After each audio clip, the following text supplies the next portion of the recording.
ప్రభువునందు ప్రియమైనటువంటి గ్రామస్తులకు మీ అందరికి కూడా వందనాలు తెలియజేస్తూ ఉన్నాను. ప్రియమైన వాళ్ళరా, ఏంటి ఈ యొక్క శబ్దము, ఏంటి పాటలను ఆలోచన చేస్తున్నారు కదా.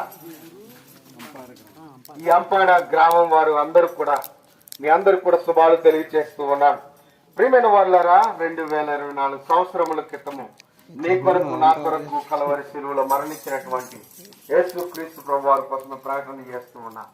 అయితే ప్రియమైన వాళ్ళరా, ఆయన ఒకప్పుడు మనందరం కూడా మన పాపంలో శాపంలో నలిగిపోతున్న సందర్భంలో ఆయన నిన్ను నన్ను కూడా రక్షించడానికి ఒక రీతునిగా ఒక మానవునిగా వచ్చి ఈ లోకంలో